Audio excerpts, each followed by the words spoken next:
বৰ্তমান সময়ত এখন নিজা এটিএম কাৰ্ড থকা আৰু তাৰ ব্যৱহাৰৰ বিষয়ে জনাটো খুবেই প্ৰয়োজনীয়। আৰু আজিৰ এই ভিডিঅ'টোত আমি কথা পাতিম আপোনালোকে এটিএম কাৰ্ডৰ পৰা কেনেকৈ পইচা উলিয়াব পাৰিব।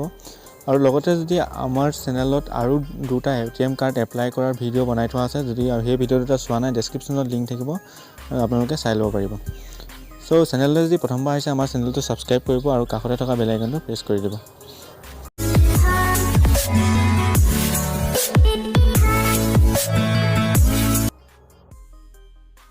তো ইয়াত দুটা এটিএম কাৰ্ড আছে, মই এতিয়া এই এটিএম কাৰ্ডৰ পৰা আপোনালোকক উলিয়াই দেখাম পইচা কেনেকৈ। তো ইয়াত যদি আপোনালোকে এটিএমত সোমাব, তেতিয়া এইটো চিন চাই ল'ব, এইটো চিনত সোমাব লাগে আপোনালোকে, তেনেকৈ সোমাব।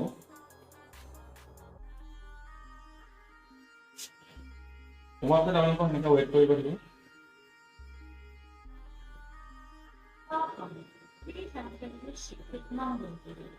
কিছুমান এটিএমত বেলেগো থাকিব পাৰে, ইয়াত আপোনালোকৰ পঢ়ি চাই ল'ব। ইয়াত এটিএম পিনটো মাৰিব দিছে, এতিয়া আমি এটিএম পিনটো মাৰি দিম। ইয়াত আছে প্ৰেছ হিয়াৰ, ইয়াৰ পোনে পোনে যি বুটাম থাকে এনেকৈ ইয়াত টিপি দিব। টিপি দিয়াৰ পিছত আপোনালোকে পইচা উলিয়াবৰ কাৰণে আপোনালোকে যিটো কেছ উইথড্ৰল আছে সেই তাত টিপিব লাগিব। যদি বেলেঞ্চ ইনকুৱাৰী কৰিব বিচাৰে বেলেঞ্চ ইনকুৱাৰী পোনে পোনে এইটো বুটাম টিপিব লাগিব। তো এতিয়া আমি কেছ উইথড্ৰল কৰিম, পইচা উলিয়াম, এইটো আমি ইয়াত তাৰপিছত ইয়াত আপোনালোকে যিটো একাউণ্ট নাম্বাৰ আছে আপোনালোকৰ ছেভিংছ নে কাৰেণ্ট এইটো আপোনালোকে চুজ কৰিব লাগে। মোৰ ছেভিংছ, তো ইয়াত মই দিম। ইয়াত আপোনালোকে এণ্টাৰ এমাউণ্টটো লিখিব লাগিব, যিটো পইচা আপোনালোকে উলিয়াব বিচাৰে। মই 1000 উলিয়াম। 1000 এনেকৈ টাইপ কৰাৰ পিছত আপোনালোকে ইয়াত যিটো ইয়েছ বুটামৰ পোনে পোনে অপশ্যন আছে তাত টিপিব। টিপি দিয়াৰ পিছত আপোনালোকে ৱেইট কৰিব। ৱেইট কৰাৰ পিছত এতিয়া আপোনালোকে ইয়াত মান্থলি পইচা আছে এইখিনি ওলাই আহিব।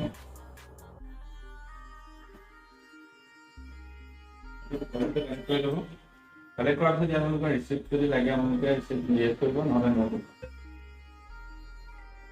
তো কাৰ্ডটো এতিয়া আপোনালোকৰ উলিয়াই আনিব পাৰে।